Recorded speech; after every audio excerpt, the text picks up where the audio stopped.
తెలుగువారికి సంక్రాంతి పండుగ అయితే తెలుగుదేశం పార్టీ కార్యకర్తలకి నాయకులకి అతిపెద్ద పండుగ మహానాడు. ఆనాడు స్వర్గీయ అన్న నందమూరి తారక రామారావు గారు పార్టీ స్థాపించిన దగ్గర నుంచి ఆ మహానాడుని ఈ సంవత్సరం కడపలో మనం చేసుకోబోతా ఉన్నాం. 27, 28, 29 తారీఖుల్లో స్వర్గీయ అన్న నందమూరి తారక రామారావు గారి పుట్టినరోజు పురస్కరించుకొని జరిగే ఈ వేడుకలో జిల్లాలో కూడా మనం సంస్థాగత నిర్మాణం చేసుకునే దాంట్లో భాగంగా మరి కృష్ణా జిల్లా అంతా పూర్తి చేసుకుని ఈరోజు మనం మినీ మహానాడు పెట్టుకున్నాం. ఈ కార్యక్రమానికి అధ్యక్షత వహించిన మన పెద్దలు ఆర్టీసీ చైర్మన్, మాజీ పార్లమెంట్ సభ్యులు, జిల్లా తెలుగుదేశం పార్టీ అధ్యక్షులు, వారి నాయకత్వంలోనే ఈరోజు 7 నియోజకవర్గాలు అత్యధిక ఓట్ల మెజార్టీతో గెలిపించుకున్నటువంటి కొనకళ్ళ నారాయణరావు గారికి, అలాగే వేదికను అలంకరించినటువంటి పెద్దలు, తెలుగుదేశం పార్టీలో క్రియాశీలకంగా ఎక్కడ ఈ రాష్ట్రంలో ఏ సమస్యలున్నా ఎప్పుడు ఎక్కడైనా సరే స్పందించే పెద్దలు మరి రామయ్య గారికి, అదేవిధంగా మరి గన్నవరం శాసనసభ్యులు వెంకటరావు గారికి, గుడివాడ శాసనసభ్యులు రాము గారికి, పామర్ శాసనసభ్యులు కుమార్ రాజా గారికి, అదేవిధంగా పెడన శాసనసభ్యులు కృష్ణప్రసాద్ గారికి, వేదికను అలంకరించిన కొనకళ్ళ బొల్లయ్య గారికి, అదేవిధంగా మన వేదవ్యాస్ గారు కొన్ని కారణాల వల్ల ఆయన రాలేదు, వారి కుమారుని పంపించారు, వారికి, వేదికను అలంకరించిన పెద్దలందరికీ కూడా పేరు పేరున హృదయపూర్వక నమస్కారాలు. చాలా విషయాలు పెద్దలందరూ కూడా చెప్పారు, నేను ఇంకెక్కువసేపు చెప్పను, సమయం కూడా అవుతోంది. ముఖ్యంగా మనం పార్టీ సంస్థాగత నిర్మాణం ఈ భారతదేశంలోనే కాదు ప్రపంచంలో ఏ రాజకీయ పార్టీకి లేనటువంటి సంస్థాగత నిర్మాణం ఒక్క తెలుగుదేశం పార్టీకి ఉంది. ఈ రోజు 1 కోటి సభ్యత్వాలున్న ఏకైక పార్టీ కూడా తెలుగుదేశం పార్టీ అని ఈ సందర్భంగా మీకు తెలియజేస్తా ఉన్నా. ఇవాళ ఈ 1 కోటి సభ్యత్వాలు ఒక్కసారి మనం 44 సంవత్సరాలు 43 సంవత్సరాలు వెనక్కి ఆలోచన చేయాలి. ఆనాడు అన్న నందమూరి తారక రామారావు గారు తీసుకున్న నిర్ణయం కమిటీలు, గ్రామ కమిటీలు, మండల కమిటీలు, నియోజకవర్గ కమిటీలు, జిల్లా కమిటీలు, రాష్ట్ర కమిటీలు ఇవన్నీ కూడా వేయటం వల్ల తెలుగుదేశం పార్టీ 43 సంవత్సరాల్లో చాలా ఇబ్బందులు కష్టాలు కూడా వచ్చినాయి. మనకి అధికారాలు వచ్చినాయి, కొంతమంది నాయకులు పార్టీని వదిలిపెట్టినా చివరికంటూ నిలబడింది తెలుగుదేశం పార్టీ కార్యకర్తలు అనే విషయాన్ని కూడా ఈ సందర్భంగా మీకు తెలియజేస్తా ఉన్నా. ఇవాళ ఏ రాజకీయ పార్టీలో చూసుకున్నా మన నాయకులు తీసుకున్నటువంటి నిర్ణయాలే. ఇవాళ తెలంగాణ చూడండి, తెలంగాణలో రాష్ట్రం విడగొట్టిన తర్వాత 2 ముఖ్యమంత్రులు కూడా తెలుగుదేశం పార్టీ నాయకులు అనే విషయాన్ని ఈ సందర్భంగా మనందరూ కూడా గుర్తుపెట్టుకోవాలని తెలియజేస్తా ఉన్నా. అది తెలుగుదేశం పార్టీ. తెలుగుదేశం పార్టీ అనేది ఒక ఫ్యాక్టరీ, నాయకులను తయారు చేసే ఫ్యాక్టరీ. ఈ రాష్ట్రం కోసం, తెలుగువారి కోసం, తెలుగువారి ఆత్మగౌరవం కోసం పుట్టినటువంటి పార్టీ. ఆనాడు అన్న నందమూరి తారక రామారావు గారు కానీ, నారా చంద్రబాబు నాయుడు గారు కానీ, ఇవాళ ప్రపంచంలో ఏ దేశానికి వెళ్ళినా తెలుగువారు నిలబడి ఉన్నారంటే దానికి కారణం అన్న నందమూరి తారక రామారావు గారు, నారా చంద్రబాబు నాయుడు గారు. అదేవిధంగా మన యువ నాయకుడు నారా లోకేష్ గారు గత 5 సంవత్సరాలు జగన్మోహన్ రెడ్డి అధికారంలోకి వచ్చి చేసినటువంటి దుర్మార్గాల్లో అనేక మంది కార్యకర్తలు నష్టపోయారు. కానీ ఆయన సుదీర్ఘంగా చేసినటువంటి యువగళం పాదయాత్ర తిరిగి మళ్ళీ తెలుగుదేశం పార్టీ ఇవాళ కూటమి ప్రభుత్వంలో ఏర్పాటు చేయగలిగామంటే లోకేష్ గారి పాత్ర. అయితే ఈ సందర్భంగా ఆయన పార్టీ నిర్మాణానికి కూడా కొత్త ఊతాన్ని తీసుకొస్తా ఉన్నారు. బూత్ కమిటీలు, కేఎస్ఎస్, కుటుంబ సాధికార సారథులు, ఈ కుటుంబ సాధికార సారథుల్ని మనం కానీ సక్రమంగా వాళ్ళందరి నాయకత్వాన్ని పెంచుకుంటే, ఏదైతే ఆనాడు అన్న నందమూరి తారక రామారావు గారు గ్రామ కమిటీలు పెట్టి వాళ్ళ శిక్షణా తరగతులు పెట్టారో, ఈ కుటుంబ సాధికార సారథుల్ని ప్రతి 60 ఓట్లకి 2 వ్యక్తులు మనం పెట్టుకున్నాము.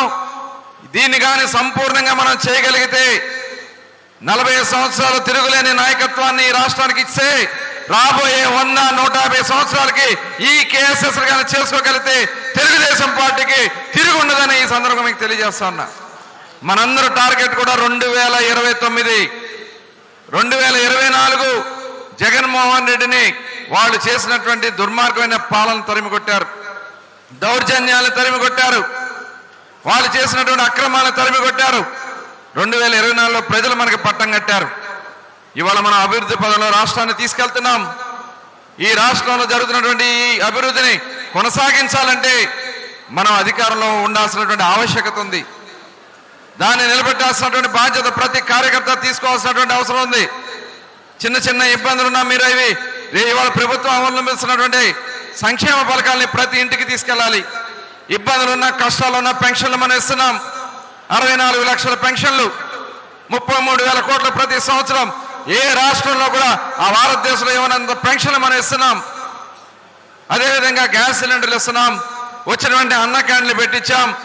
ఏదైతే మనం ఉన్నటువంటి భూ హక్కు చట్టాన్ని వాడు భూములు దోచాలని చూసి అవి రద్దు చేశాం.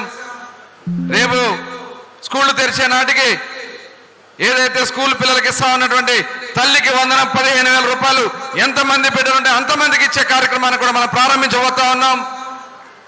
ఆర్టీసీ చైర్మన్ గా ఉన్న కొనకళ్ళ నారాయణ గారి నాయకత్వంలో ఆగస్టు లోపు ఆడబిడ్డలకి ఉచిత బస్సు ప్రయాణం ప్రారంభించబోతున్న విషయాన్ని కూడా ఈ సందర్భంగా గుర్తు చేస్తా ఉన్నా. ఇవన్నీ కూడా మనం ప్రతి ఇంటికి తీసుకెళ్లాలా, ప్రతి ఒక్కరిని టచ్ చేయాలా, దానికి శిక్షణా తరగతులు చేసుకోవాలా, కార్యకర్తల్ని బలోపేతం చేసుకోవడానికి ఇవాళ ఎంఎస్ఎంఈ పార్కులు పెడుతున్నాం. మొన్ననే పామర్లో కుమార్ రాజా గారి నాయకత్వంలో ఒక ఎంఎస్ఎంఈ పార్క్ పెట్టారు. మేమందరం కూడా మా 7 నియోజకవర్గాల్లో కావాల్సినటువంటి ఎంఎస్ఎంఈ పార్కులు పెట్టి మన నాయకులకి కార్యకర్తలకు కూడా శిక్షణ ఇచ్చి అందులో అవకాశం కల్పించే కార్యక్రమాలు కూడా మనం చేసుకుందాం. దయచేసి మీరందరూ కూడా పార్టీ ఇచ్చినటువంటి ఆదేశాన్ని సిద్ధాంతాన్ని ముందుకు తీసుకెళ్లాల్సినటువంటి అవసరం ఉంది. ఈ రాష్ట్రాన్ని మళ్ళీ మనం అభివృద్ధి పదవులు నడిపించుకోవాల్సినటువంటి అవసరం ఉంది. మన మీద దొంగ నాటకాలు ఆడుతూ దొంగ బాణాలు వేస్తా ఉన్నాడు. లిక్కర్లో స్కామ్ చేసి దొరికిపోతే దొరల్లాగా మాట్లాడుతూ ఉన్నారు. పేపర్లో అక్రమ రాతలు మన మీద రాయిపిస్తా ఉన్నారు. భూములు దోచుకున్నారు, ఆ భూముల గురించి మాట్లాడుతూ ఉంటే అవి మన మీద వేసే కార్యక్రమాలు చేస్తా ఉన్నారు. దయచేసి మనం అందరం కూడా మన టార్గెట్ 2024 గెలుపు కాదు, రేపు 2029లో తిరిగి మళ్ళీ 100% అన్ని సీట్లు గెలిపించుకోవాల్సినటువంటి బాధ్యత ప్రతి ఒక్క తెలుగుదేశం పార్టీ కార్యకర్త నాయకులు తీసుకోవాలని నేను ఈ సందర్భంగా కోరుతా ఉన్నా. ఇవాళ మనం ఒక కార్యాలయాన్ని కూడా జిల్లా పార్టీ కార్యాలయాన్ని ఏర్పాటు చేసుకోవడానికి ఈ దగ్గరలోనే పెడన ఏదైతే ఇప్పుడు కొత్త బైపాస్ రోడ్డు ఉందో దాన్ని ఆనుకునే 2 ఎకరాల భూమిలో వచ్చే సంవత్సరం మినీ మహానాడుని ఆ నూతన భవనంలో ప్రారంభించుకునే విధంగా చేసుకోవడానికి ఇవాళ ప్రణాళికలు తయారు చేస్తా ఉన్నాం. నారాయణ గారి నాయకత్వంలో ఏర్పాటు జరగబోయేటటువంటి దానికి ప్రొసీడింగ్స్కి ఏదైతే కలెక్టర్ గారికి కూడా పంపించి దానికి సంబంధించి మీరు చర్యలు తీసుకోవాల్సిందిగా నారాయణ గారికి అది అందజేస్తా ఉన్నాం. మరి మచిలీపట్నం నియోజకవర్గం ఎందుకంటే పార్టీ కార్యాలయం కాబట్టి కొంత డబ్బులు అవసరం ఉంటుంది కాబట్టి మచిలీపట్నం తెలుగుదేశం పార్టీ కార్యకర్తల నాయకుల ఆధ్వర్యంలో మేమందరం కలిసి 1 కోటి రూపాయలు మీకు అందజేస్తామని కూడా ఈ సందర్భంగా మీకు తెలియజేస్తా ఉన్నాను. అలా మన 7 నియోజకవర్గాలు కూడా ముందుకొస్తే ఒక మంచి భవన నిర్మాణం చేసుకోవడానికి అందరూ కూడా ముందుకు రావాలని అవకాశం ఉంటే ఇక్కడే సభా వేదిక మీద అనౌన్స్ చేస్తే బాగుంటుందని కూడా మరి ఇక్కడ ఉన్నటువంటి పెద్దలందరూ కూడా తెలియజేస్తా ఉన్నాను. శాసనసభ్యులు కదా ఎవరున్నా సరే నారాయణ గారికి మనం అందజేసుకుని ఒక అద్భుతమైనటువంటి జిల్లా పార్టీ కార్యాలయం మన కృష్ణా జిల్లాలో ఉందనే విధంగా తయారు చేసుకుందామని కూడా ఈ సందర్భంగా తెలియజేస్తూ చివరిగా జిల్లా అభివృద్ధి ఇందాక వెంకటరావు గారు పడినటువంటి ఆవేదన నిజంగా చాలా వాస్తవమైనటువంటి విషయం. అటు పల్నాడు జిల్లా నుంచి ఇటు ఈస్ట్ గోదావరి వరకు రాజమండ్రి వరకు ఉన్నటువంటి కృష్ణా జిల్లా ఇవాళ కుచించుకుపోయింది. ఇవాళ 7 నియోజకవర్గాలకే పరిధికి మారిపోయింది. కాబట్టి సమగ్రంగా అభివృద్ధి చెందాలంటే మరి మేమందరం కూడా ఒక ప్రణాళిక తయారు చేసుకుని త్వరలోనే ముఖ్యమంత్రి గారి దగ్గర తీసుకెళ్లి కృష్ణా జిల్లా యొక్క ప్రాముఖ్యతని భవిష్యత్తుని కూడా ముఖ్యమంత్రి గారి దృష్టికి తీసుకెళ్తాం. ఇందాడు వెంకటరావు గారు చెప్పినట్లుగా మన కృష్ణా జిల్లాని కూడా సిఆర్డీఎఫ్ పరిధిలో కలిపినట్టయితే మనం కూడా రాజధానిలో ఒక పాత్రగా ఉంటాం కాబట్టి మన ప్రాంతం కూడా అభివృద్ధి కాబట్టి ఈ తీర్మానాన్ని మీ అందరూ కూడా హర్షధ్వానాలతో ఆమోదింప చేయాలని చెప్పి ఈ సందర్భంగా కోరుతా ఉన్నా. ఎందుకంటే చెన్నై ఉంది, ఆ రాష్ట్ర రాజధానిలో పోర్ట్ ఉంది, అమరావతి కూడా పోర్టు ఉండాలా లేదా అని నేను అడుగుతా ఉన్నా. అమరావతికి బందరు పోర్టుని అలాగే అన్ని నియోజకవర్గాల్లో పరిశ్రమల్ని మలవల్లిలో మరి వెంకటరావు గారి కృషితో మొన్ననే అశోక లైన్ ప్రారంభించుకోవడం జరిగింది. ఇంకా చాలా కంపెనీలు ఆ ప్రాంతంలోకి వస్తా ఉన్నాయి. ఇవాళ అందరం కూడా అప్పుడే కుమార్ రాజా గారు ఎంఎస్ఎంఈ పార్క్, అలాగే కృష్ణప్రసాద్ గారు అక్కడ ఏం తీసుకురావాలని చెప్పి వారు కూడా ఎప్పటికప్పుడు చర్చిస్తా ఉన్నాం. మేమందరం కూడా గుడివాడలో ఏం కావాలని చెప్పి రాము గారు చర్చిస్తా ఉన్నారు. తప్పకుండా ఒక ప్రణాళిక తయారు చేసుకుందాం. అలాగే మన కృష్ణా జిల్లాకు సంబంధించినటువంటి రోడ్లు కూడా ఇవాళ 6 రోడ్ల లైన్ ఇందాక బోడే ప్రసాద్ గారు చెప్పారు. 6 రోడ్ల లైన్ కూడా మన విజయవాడ నుంచి మచిలీపట్నంకి 6 రోడ్ల లైన్ అవుతుంది. అతి ముఖ్యమైనది ఇవాళ బందర్ పోర్ట్ నుంచి అమరావతి కలపడానికి ఇన్లాండ్ వాటర్ వేస్ కింద కానీ మనం ఏర్పాటు చేసుకోగలిగితే రోడ్డు రవాణా కన్నా కూడా నీటి మీద రవాణా తక్కువ అవుతుంది. కాబట్టి ఇన్లాండ్ వాటర్ వేస్ కూడా మచిలీపట్నం పోర్ట్ నుంచి అమరావతికి జరిపించాలని చెప్పి ఈ తీర్మానాల్లో ప్రవేశపెట్టాల్సిందిగా నారాయణరావు గారిని ప్రభుత్వాన్ని మన పార్టీకి పంపించవలసిన కోరుతున్నాం. ఇన్లాండ్ వాటర్ వేస్ అంటే మనకు చాలా తక్కువ మంది తెలుసు. కానీ దానివల్ల కేంద్రంలో చాలా నిధులు ఉన్నాయి. దాన్ని కానీ మనం తెచ్చుకోగలిగితే మరి సమగ్రంగా అభివృద్ధి చెందుతుంది. ఇలాంటివి చాలా విషయాలు మనం ఇంకా భవిష్యత్తులో తయారు చేసుకుందాం. కృష్ణా జిల్లా యొక్క ప్రాముఖ్యతను కాపాడుదాం.